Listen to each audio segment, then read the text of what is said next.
আসসালামু আলাইকুম। আসলে এই ক্লাসটা আমার ১ম এই করা উচিত ছিল। আমি আসলে মিস করে গেছি। সমস্যা নাই। যারা নতুন আসছেন, নতুন যারা জয়েন হয়েছেন কোর্সে তারা ১ম দিকেই পাবেন এই ভিডিওটা। আর যারা পিছনে আছেন, আগের থেকেই যারা কোর্সে আছেন তারা এই কাজটা একটু করে নেবেন। আমার একটু বলতে ভুল হয়ে গেছে। আমি আসলে এটা আসলে আমার ১ম এই বলা উচিত ছিল। সেটা হচ্ছে গিয়ে আপনাদের সাইটটাকে Google সার্চ কনসোলে এড করতে হবে। Google সার্চ কনসোলটা আসলে কি? আপনাদেরকে যখন কেউ Google সার্চে যেয়ে অর্থাৎ Google এ যেয়ে যখন সার্চ করবে আপনার সাইটের নামটা লিখে তখন সেটা যেন Google এ তারা খুঁজে পায়। এইজন্য Google সার্চ কনসোলে আমাদের সাইটটাকে এনরোল করাতে হবে। তো এইজন্য আমাদেরকে একটা Google সার্চ কনসোলে অ্যাকাউন্ট করা লাগবে। এটা আপনাদের যাদের ইমেইল অ্যাকাউন্ট আছে, ইমেইল অ্যাকাউন্ট দিয়ে লগইন করলেই হয়ে যাচ্ছে। এটা Google এর প্রোডাক্ট তো। তো এইজন্য আলাদা কোনো রেজিস্ট্রেশন কিছু করার দরকার নেই। Google সার্চ কনসোলে যাবেন। আপনারা যাওয়ার পরে দেখেন স্টার্ট নাও বাটনে ক্লিক করবেন। এই স্টার্ট নাও বাটনে ক্লিক করার পরে এখানে স্টার্ট নাও বাটনে ক্লিক করলে এটা কিন্তু আপনাদের যে ইমেইল অ্যাড্রেসটা আছে যদি ২ টা ৩ টা ইমেইল অ্যাড্রেস দেওয়া থাকে, আপনাদের Google এ যদি সেভ করা থাকে তাহলে যেকোনো একটা চুজ করতে বলবে। সেটা চুজ করে সেটা দিয়ে কিন্তু আপনি সেখানে ঢুকতে পারবেন। যেমন আমার এখানে একটা ইমেইল অ্যাড্রেস দিয়ে লগইন করা আছে সেটাই সেভাবেই ঢুকে গেছে।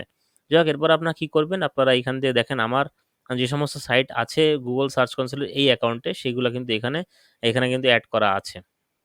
তো আপনাদেরকে এভাবে এড করতে হবে। এড করার জন্য কি করতে হবে আপনাদেরকে? এই দেখেন আমি দেখা দিচ্ছি।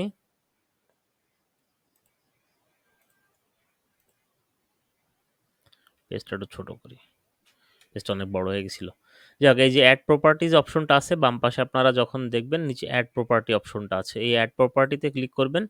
ক্লিক করার পর এখানে ডোমেইন আর ইউআরএল প্রিফিক্স আছে। ইউআরএল প্রিফিক্স বলতে অনলি ইউআরএল যেকোনো একটা ইউআরএল অর্থাৎ যেকোনো ওই যে আমরা সাইট ডট গুগল দিয়ে যেগুলো করে না মানুষ ওই যে ইয়ে করে ল্যান্ডিং পেজ টেজ করে এইগুলোর জন্য আসলে এইটা দরকার হয় একটা ইউআরএল। আর যদি আপনার একটা নির্দিষ্ট ডোমেইন থাকে ফুল একটা ডোমেইন তাহলে সেক্ষেত্রে আপনার ডোমেইনের অপশনে যাবেন।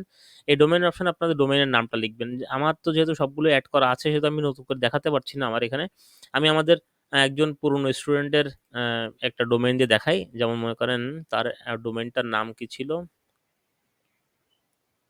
রূপায়ণ সিনেমা।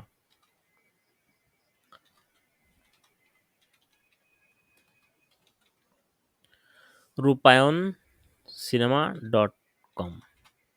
ধরেন উদাহরণস্বরূপ যদি রূপায়ণ সিনেমা ডট কম যদি আমি এটা লিখি এখানে দেখেন enter domain address or domain or subdomain রূপায়ণ সিনেমা ডট কম আমি ঠিক লিখছি কিনা জানি না যেহেতু আমি এটা অ্যাড করবো না আমি জাস্ট এক্সাম্পল হিসেবে আপনাদেরকে দেখাচ্ছি সেহেতু কোনো সমস্যা নাই এটা তো অ্যাড হবে না আমার এখান থেকে তো এটাকে কন্টিনিউ করবেন এখানে আপনাদের ডোমেইনের নামটা লিখবেন এইখানে ডোমেইনটা লেখার সময় অবশ্যই আপনারা এইচটিটিপিএস অথবা এইচটিটিপি এটা অ্যাড করে লিখবেন আমি এগুলো সব কনফিগার করে দিব আপনাদেরকে এইচটিটিপিএসই থাকবে তো আমরা এইচটিটিপিএস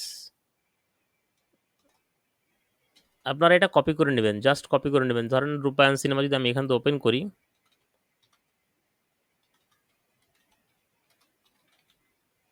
আমি মেলাদিন হয়ে গেছে এটা ওপেন করি না দেখেন রূপায়ণ সিনেমা লিখলে কিন্তু এটা পাওয়া যাচ্ছে না এটা কিন্তু পাওয়া যাচ্ছে না কারণ এটাকে গুগলে কিন্তু করা নাই সার্চ কনসোলে কিন্তু এটাকে অ্যাড করা নাই এই জন্য রূপায়ণ সিনেমা লিখলে কিন্তু এটা আসলে পাওয়া যায় না দেখেন এখানে পুরো নাম যখন লিখছি তখন কিন্তু আসছে তাও এখানে কোনো লোগো-টোগো কিছু আসে নাই। জাস্ট অনেক ফুল নামটা লেখার পরেই আসছে। যখন Google সার্চ কনসোলে এটা এড হয়ে যাবে তখন কিন্তু ফুল নাম আর লেখা লাগবে না। রূপায়ণ সিনেমা লিখলেই কিন্তু চলে আসবে।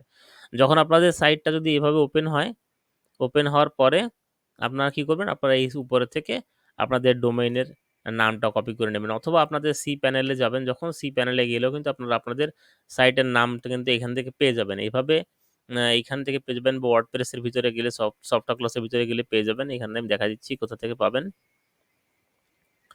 এই দেখেন আপনাদের যখন যার সাইট হবে সেই সাইটের কিন্তু নামটা এই পাশে দেখতে দেখতে পাচ্ছেন এভাবে কিন্তু লেখা থাকবে। আপনারা এখান থেকে জাস্ট কপি করে এই নামটাকে https এইটা সহ কপি করে এইখানে আপনারা এখানে বসায় দেবেন। আমি রূপায়ণ সিনেমাটা কপি করে নিয়ে আসছি। এটাকে আবার বসায় দিলাম এই স্ল্যাশটা বাদ দিয়ে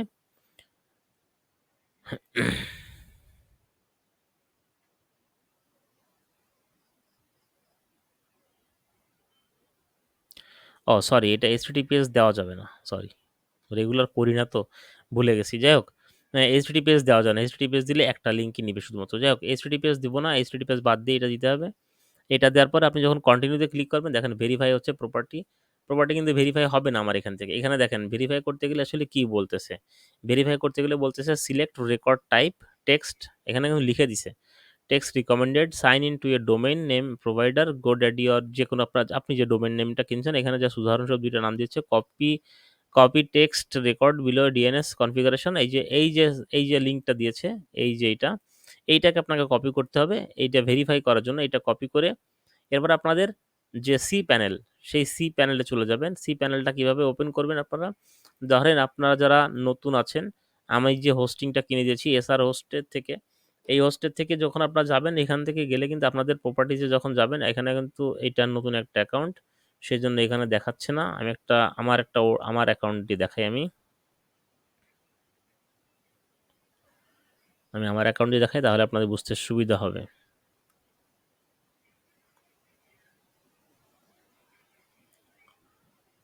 লগ আউট না, কেটে দিয়ে আমি দেখি আবার লগ ইন।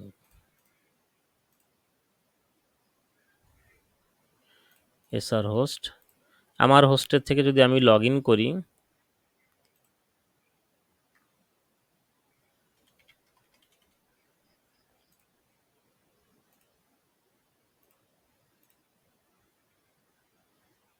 এই যে আমার এখান থেকে যখন লগ ইন করবে, আপনারা যখন লগ ইন করবেন, যখন সার্ভিস পাবেন, তখন এই ড্যাশবোর্ডটা এরকমই আসবে। আপনারা এই সার্ভিসে ক্লিক করবেন। সার্ভিসে ক্লিক করার পরে দেখবেন এখানে আপনাদের যে ডোমেইন নেমটা, সেই ডোমেইন নেমটা লেখা থাকবে, প্যাকেজটাকে সব লেখা থাকবে। এই ডোমেইন নেমের পরে না, এই উপরে ফাঁকা জায়গায় এক জায়গায় ক্লিক করবেন। ফাঁকা জায়গায় ক্লিক করে দেখেন বাম পাশে go to cPanel, log in to cPanel আছে, এই লগ ইন টু সি প্যানেলে ক্লিক করবেন। এই লগ ইন টু সি প্যানেলে ক্লিক করলে আপনারা সি প্যানেল পেয়ে যাবেন। আপনাদের সি প্যানেলটা দেখতে এরকম হবে। এই সি প্যানেলের ভিতরে আপনারা কোথায় যে ওইটা বসাবেন, এই যে কোডটা পেলাম আমরা, এই যে রেকর্ডটা কই গেল, এই যে রেকর্ডটা পেলাম আমরা, এইটাকে কপি করবেন এইখান থেকে কপি বাটনে ক্লিক করলে কপি হয়ে যাবে। কপি হওয়ার পরে এইটাকে নিয়ে আমরা এই ডোমেইনসের অপশনে যাব। সি প্যানেলের ভিতরে যাওয়ার পরে নিচে দেখবেন ডোমেইনসের অপশন আছে, এই যে ডোমেইনস লেখা, এই ডোমেইনসের অপশনের ভিতরে জোন এডিটর পাবেন। এই জোন এডিটরে যাবেন। জোন এডিটরে গেলে আপনাদের ডোমেইন যে কটা আছে, এখানে আপনাদের তো একটা ডোমেইনই থাকবে, সেই একটা ডোমেইনের এইখানে দেখবেন ডোমেইন, আমার এখানে 4টা ডোমেইন দেখাচ্ছে, এখানে একটা ডোমেইন পাবেন। সেই একটা ডোমেইনের ভিতরে এখানে ম্যানেজ অপশনে অথবা প্লাস রেকর্ড, আপনি ম্যানেজে যাবেন, এই যে ম্যানেজে যাবেন, এই ম্যানেজ যে কোনো একটা ম্যানেজে গেলাম, আমি জাস্ট দেখানোর জন্য আমি যাচ্ছি ডিজিটাল মাইন্ডস বিডির যে আমাদের এই সাইটটা, সেখানে যাচ্ছি। এখানে যাওয়ার পরে অ্যাড রেকর্ডে ক্লিক করবেন, দেখেন এখানে অ্যাড রেকর্ড আছে, এই অ্যাড রেকর্ডে ক্লিক করবেন। অ্যাড রেকর্ডে ক্লিক করার পরে এই টাইপে চেঞ্জ করে এটা টেক্সট করে দেবেন। টেক্সট করে দিয়ে এইখানে এই যে টেক্সটের অপশনটা রেকর্ড, এই জায়গাটায় আপনারা জাস্ট এই জিনিসটাকে কপি করে এইখানে এনে এখানে বসিয়ে দেবেন। বসিয়ে দিয়ে সেভ রেকর্ড দিয়ে দেবেন।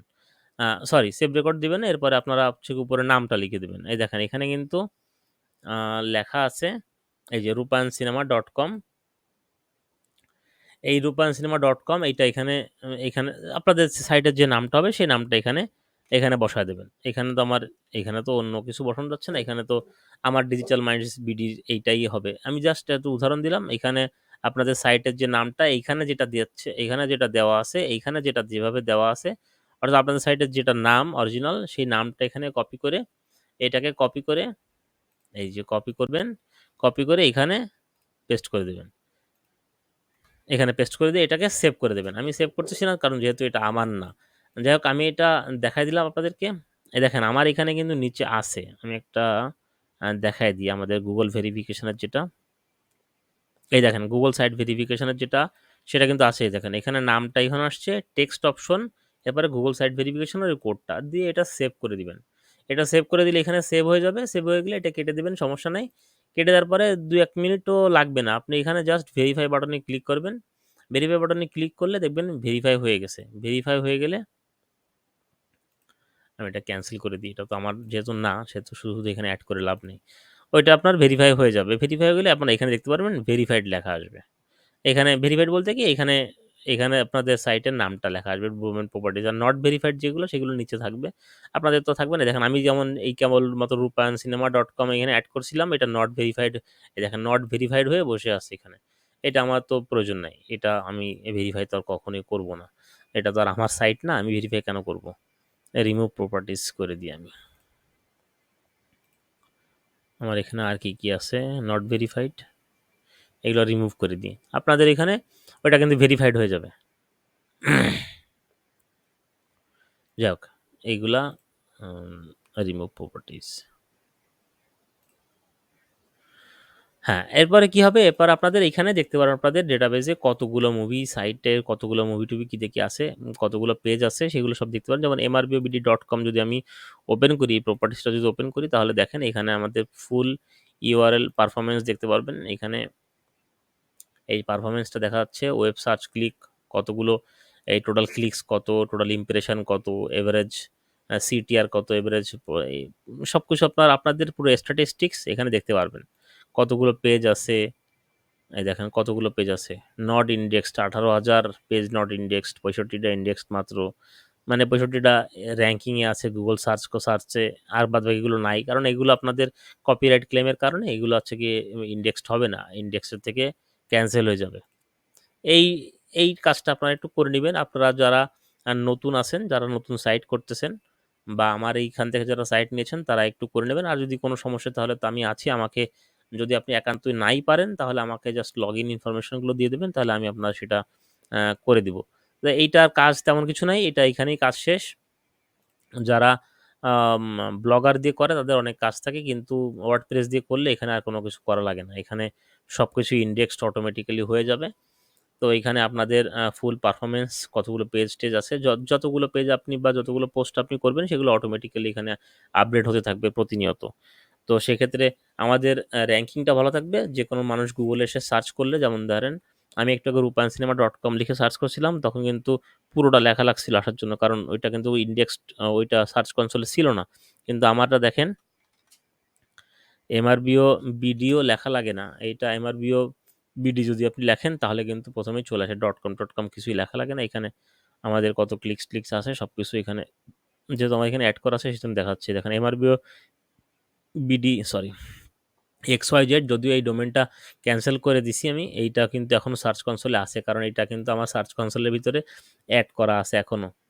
এই দেখেন এমআরবিও বিডি, ও অ্যাড করা তো নাই, অ্যাড করা নেই, অ্যাড রিমুভ হয়ে গেছে, রিমুভ করে দিয়েছিলাম, তারপরে কিন্তু এখানেও সার্চ কনসোলে এখনও রয়ে গেছে, কারণ র্যাঙ্কিংয়ে ছিল সেই জন্য এটা রয়ে গেছে।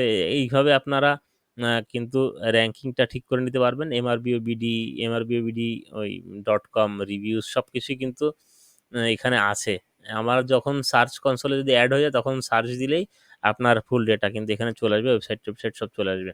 তো এটা আসলে খুব কার্যকরী একটা জিনিস। গুগল সার্চ কনসোলে না পেলে আসলে আপনাকে, আপনি যখন মার্কেটিং করবেন আপনাদের ওয়েবসাইটের নাম দিয়ে, তখন কিন্তু মানুষ সার্চ করলে কিন্তু আপনাকে পাবে না। সেজন্য গুগল সার্চ কনসোলে আপনাকে অবশ্যই অ্যাড করাতে হবে। যদি না পারেন, কোনো সমস্যা হয়, আমি দেখাই দিলাম খুব ইজিভাবে, ইজি প্রসেস। যদি না পারেন তারপরেও আমাকে জানাবেন, আমি হেল্প করে দেওয়ার চেষ্টা করব। তো এই ছিল আজকের ভিডিও। ধন্যবাদ, প্র্যাকটিস করেন।